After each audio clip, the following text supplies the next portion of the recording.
जय हिंद दोस्तों, मंथन विद्युतुल पर आपका स्वागत है। हम लोग विसर्ग संधि पढ़ रहे थे संधि की क्लास में। विसर्ग संधि में हम लोगों ने 5 नियम कंप्लीट किया था, 5 नियम और बचे थे।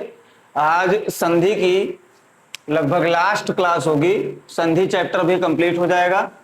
तो विसर्ग संधि के 6वें नियम पर हम लोग चलते हैं।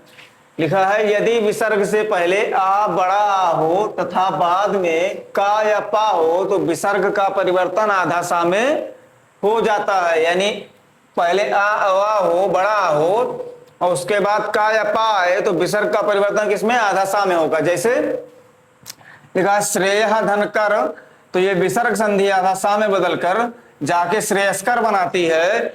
ऐसे वाचः धनपति लिखा है तो जो विसर्ग संधि होगी ये बदल के आधा सा में जाके वाचस्पति बनाएगी। अच्छा, नियम 7वां क्या कह रहा है?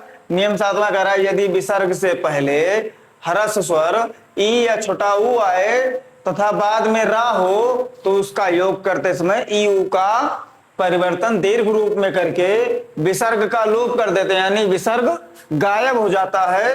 किस प्रकार गायब होगा? जैसे लिखा है निहि धन रव, तो ये विसर्ग गायब हो जाएगा। तो ये जो छोटी ई की मात्रा है बड़ी ई में परिवर्तन होके नीरव बनाएगी। ऐसे निहि धन रज का जब योग करेंगे तो नीरज बनेगा। यहाँ विसर्ग संधि गायब होगी, विसर्ग गायब होगा तो ये जाके छोटी ई बड़ी ई में परिवर्तन होके नीरज बनाएगी। इसी प्रकार दुह धन राज है तो जब इसका योग करेंगे तो दुराज होगा और ये विसर्ग का लोप होगा और ये जाके दुराज बनाएगा। ऐसे निहि धन रजा है, जब इसका विसर्ग लोप करेंगे तो ये नी बड़ी मात्रा में बदल के नीरजा बनाएगा। 7वें नियम के बाद 8वां नियम क्या कह रहा है? यदि विसर्ग से पहले आ हो तथा बाद में आ को छोड़कर कोई अन्य स्वर आए तो विसर्ग का लोप करके दोनों पदों को आपस में जोड़ देंगे, यानी विसर्ग गायब करेंगे और विसर्ग की जगह पर दोनों पदों को जोड़ देंगे। जैसे यशः धन इच्छा इस प्रकार लिखा है तो विसर्ग का लोप करके यश इच्छा कर देंगे, यानी विसर्ग गायब करके सीधा का सीधा दोनों पद जोड़ दिए हैं।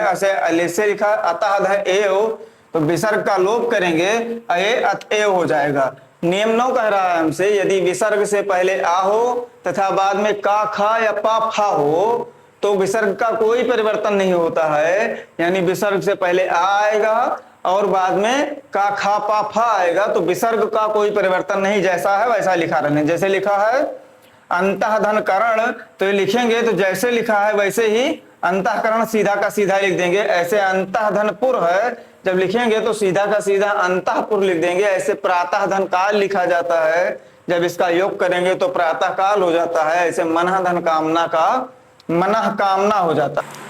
अगला 10वां नियम हमसे क्या कह रहा है? यदि विसर्ग से पहले आ हो तथा बाद में भी आ आए तो ऐसी स्थिति में पूर्व पद के विसर्ग सहित, यानी पूर्व पद आ वाला और विसर्ग का ओ में परिवर्तन हो जाता है तथा बाद का आ लोप हो, यानी उसको खत्म कर देते हैं। यानी आ प्लस विसर्ग जो होगा पहला वाला पद और विसर्ग वो ओ में परिवर्तन हो जाएगा, ओ में बदल जाएगा और बाद वाला जो पद होगा आ आएगा, उसका लोप हो जाएगा। जैसे मनः धन अभिलाषा लिखा है, इसका योग करेंगे तो मनोभिलाषा कैसे होगा? ये ना से आ निकाले और ये विसर्ग ये दोनों मिलके ओ हो जाता है, बाद वाला जो आ होता है इसका लोप कर देते हैं और ये परिवर्तन हो जाता है ओ में, तो ये मनोभिलाषा बनाता है। ऐसे लिखा है मनः धन अनुकूल, जब इसका आ निकालेंगे और इसका विसर्ग मिलाएंगे तो ओ हो जाएगा, यहाँ जाके नो बनाएगा और ये वाला आ गायब कर देंगे तो ये जाके मनोनुकूल बनाएगा। तो इस प्रकार संधि की संपूर्ण क्लास तीनों प्रकार उसके और उसके तीनों के नियम और प्रकार हम लोगों ने खत्म किए। पूरी की पूरी क्लास नियम और उदाहरण सहित बहुत अच्छे तरीके से पढ़ाई गई। आप लोग सारी क्लास जाकर मंथन विद्युतुल यूट्यूब चैनल पर देखें और नोट्स बनाएं और अगली क्लास का इंतजार करें। अगला चैप्टर हम कल से चालू करेंगे। तब तक के लिए आप वीडियो को शेयर करें, ज्यादा से ज्यादा लोगों तक पहुंचाएं, खुद भी देखें, नोट्स बनाएं, खूब मेहनत करें, पढ़ें और स्वस्थ रहें। जय हिंद।